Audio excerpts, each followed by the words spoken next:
Je m'appelle Patricia et je parlerai ici au nom de Hildegard Schneider, directrice de World Wide Wings. Voici l'épisode 80 de ma série Éveil messianique intitulée « Ton eau devient-elle du vin ?» Le 3e jour, il y eut des noces à Cana en Galilée et la mère de Yeshua était là. Or, Yeshua et ses disciples étaient aussi invités aux noces. Comme le vin manquait, la mère de Yeshua lui dit « Ils n'ont pas de vin. » Yeshua lui dit « Qu'est-ce que j'ai à faire avec toi, femme ? Mon heure n'est pas encore venue. » Sa mère dit aux serviteurs « Quoi qu'ils vous disent, faites-le. » Or, il y avait là 6 jarres d'eau en pierre, selon la coutume de purification des Juifs, et chacune d'elles contenait 2 ou 3 mesures. Yeshua leur dit « Remplissez les jarres d'eau », et ils les remplirent jusqu'au sommet. Et il leur dit « Puisez maintenant et apportez-en à l'ordonnateur du repas. » Et ils l'apportèrent. Lorsque l'officiant eut goûté l'eau devenue vin, il ne savait pas d'où il venait, mais les serviteurs qui avaient puisé l'eau le savaient. L'officiant appela l'époux et lui dit « Tout homme met d'abord le bon vin, puis, quand ils sont ivres, le moindre. Toi, tu as gardé le bon vin jusqu'à présent. » Ce commencement de signe, Yeshua le fit à Cana en Galilée, et il manifesta sa gloire, et ses disciples crurent en lui. Jean 2, versets 1 à 11. Tout ce que Yahweh et son fils Yeshua commencent, ils l'accomplissent. Tout est en cycle, c'est-à-dire que les événements initiaux se répéteront à la fin. Ainsi, le commencement se répète à la fin. Le mariage à Cana était le prélude au miracle du Messie et une image des noces du Messie qui auront lieu à la fin lors de son retour. L'indication « le 3e jour, il y eut des noces » fait référence aux noces de la fin. Le prophète Osée nous l'explique. Au bout de 2 jours, il nous rend la vie. Le 3e jour, il nous redresse et nous vivons devant sa face. Osée 6, verset 2. Nous savons par la 2e lettre de Pierre, chapitre 3, verset 8, qu'un jour est pour Yahweh comme 1000 ans et 1000 ans comme un jour. Ainsi, 2000 ans se sont écoulés depuis la venue de Yeshua sur terre. Nous vivons au début du 3e millénaire, ou, en d'autres termes, au 3e jour, au cours duquel auront lieu les noces du Messie. La réponse de Yeshua à sa mère, selon laquelle son heure n'était pas encore venue, était une réponse prophétique. En effet, l'heure de son mariage n'était pas encore arrivée. Il fallait d'abord remplir les jarres d'eau. Les jarres d'eau sont un symbole. Nous sommes ces jarres devenant des récipients destinés à recevoir de l'eau. D'abord, nous avons reçu la première purification par le lavage avec de l'eau, c'est-à-dire nous sommes nés d'eau et d'esprit. Yeshua répondit « En vérité, je te le dis, si un homme ne naît pas d'eau et d'esprit, il ne peut entrer dans le royaume d'Élohim. » Jean 3, verset 5. Cette première purification par le lavage avec de l'eau évoque une nouvelle vie et une nouvelle nature ne pouvant être répétée. Nous sommes tout à fait purs. Mais il n'en reste pas moins vrai que, parce que nous vivons dans un monde souillé, nous devons, selon Éphésiens, chapitre 5, verset 26, être sanctifiés et purifiés par le lavage avec de l'eau par la parole. C'est le 2e lavage où, en d'autres termes, nous remplissons notre cruche de pierre, notre vie terrestre avec de l'eau, avec la parole de Yahweh. Et plus nous étudions sa parole, toute sa parole, plus nous nous remplissons de cette eau précieuse. Dans Exode 29, verset 4, nous lisons « Tu feras approcher Aaron et ses fils à l'entrée de la tente de réunion, et tu les laveras avec de l'eau. » Les prêtres devaient se laver entièrement.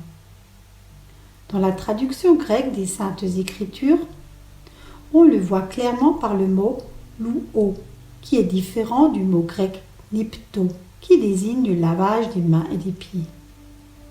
N'a pas besoin de se laver, lipto, sauf les pieds, est utilisé pour le lavage de leurs mains et de leurs pieds dans le bassin à l'entrée du tabernacle, chaque fois qu'ils entraient dans le sanctuaire. Exode 30, versets 18 à 21. Revenons aux noces de Cana. Il y avait 6 jarres d'eau en pierre. En hébreu, le nombre 6 représente toujours l'homme, ainsi que les 6000 ans de l'histoire de l'humanité. Ainsi, les 6 jarres d'eau représentent les êtres humains au sein des 6000 ans d'histoire de l'humanité. Nous nous remplissons de la parole de Yahweh. En faisant Teshuvah, nous revenons à l'enseignement de toute la parole de Yahweh, la Torah. Ainsi, notre cruche d'eau se remplira d'eau. Imagine que tu n'y mettes que la parole de la Brit Hadasha, la cruche d'eau ne sera qu'à moitié pleine.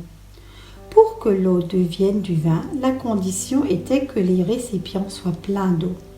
C'est pourquoi nous devons nous acquitter de toute la parole de Yahweh et ne pas déclarer invalide une partie, c'est-à-dire la Torah.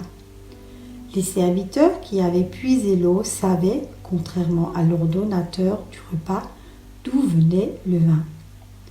Afin de mieux comprendre la tâche des serviteurs, je me réfère à l'histoire de Rebecca. Eliezer, une image pour la roi HaKodesh, demanda à Yahweh, lors de la recherche d'une épouse pour Isaac, une image pour Yeshua, ce qui suit. Que cela se fasse maintenant. La jeune fille à qui je dirai, incline donc ta cruche pour que je boive, et qui alors dira, bois, et je ferai boire aussi tes chameaux. Voilà ceux que tu as destinés à ton serviteur Isaac, et c'est à cela que je reconnaîtrai que tu as fait preuve de bonté envers mon Seigneur. Genèse 24, verset 14. L'épouse pour Isaac devait être caractérisée par le fait qu'elle donnerait de l'eau. En effet, elle servit de l'eau non seulement à Eliezer, mais aussi aux 10 chameaux. Alors, le serviteur prit 10 chameaux parmi les chameaux de son maître et partit en emportant toutes sortes de biens de son maître. Il se leva et partit pour Aram-Naharaim, à la ville de Nahor. Genèse 24, verset 10. Elle descendit à la source, remplit sa cruche et remonta à nouveau. Le serviteur courut à sa rencontre et lui dit « Laisse-moi donc siroter un peu d'eau dans ta cruche. » Elle répondit « Bois, mon maître. » Et elle se hâta d'abaisser sa cruche sur sa main et de lui donner à boire. Et quand elle lui eut donné assez à boire, elle dit « Je puiserai aussi pour tes chameaux, jusqu'à ce qu'ils aient assez bu. » Et elle se hâta de verser sa cruche dans la rigole d'abreuvement, courut encore une fois au puits pour puiser et puisa ainsi pour tous ses chameaux. Genèse 40, versets 16 à 20. Rebecca, image représentative de l'épouse de Yeshua, abreuva les 10 chameaux qui représentent les 10 tribus perdues d'Israël. À la fin des temps, de nombreux croyants des 10 tribus perdues d'Israël se réveilleront et se souviendront de leur identité perdue et retourneront à leurs racines. Les chameaux ont soif et boivent beaucoup d'eau. Rebecca le sait et elle s'en charge. Tout comme les serviteurs au mariage, ils font le plein d'eau et savent donc que l'eau sera transformée en vin par Yeshua HaMashiach. Ainsi, la roi HaKodesh, ici Eliezer, est conduit à une épouse qui donne la parole de Yahweh, la Torah, remplie d'eau les jarres de pierre. Cette histoire est profondément prophétique, surtout pour la dernière génération. Les jarres doivent être remplies jusqu'au 3e jour, car les noces auront lieu le 3e jour. Une autre réflexion à ce sujet, où l'eau est-elle transformée en vin? Dans la cave à vin, comme il est dit dans Cantique des Cantiques, chapitre 2, verset 4, « Il me fait entrer dans la cave à vin ». Le mot hébreu pour cave à vin est Baït Haïn. Le mot aïn vient de la racine qui signifie débordant. Il s'agit donc de faire déborder le récipient. Le mot hébreu baït signifie maison et ou faisant partie du même ménage, ou le pays d'Éphraïm ou le temple. Cela ne signifie-t-il pas que dans la cave à vin baït aïn, le vase rempli appartenant au même foyer, c'est-à-dire à son royaume, est amené à déborder. Ainsi, dans notre histoire des noces du Cana, la boucle est bouclée, car les jarres ont été remplis à rabord. Yeshua nous conduit dans la cave à vin et son amour est notre signe. Qu'est-ce que Yeshua entend par amour? Celui qui a mes commandements et qui les garde, c'est celui qui m'aime. Jean, chapitre 14, verset 21.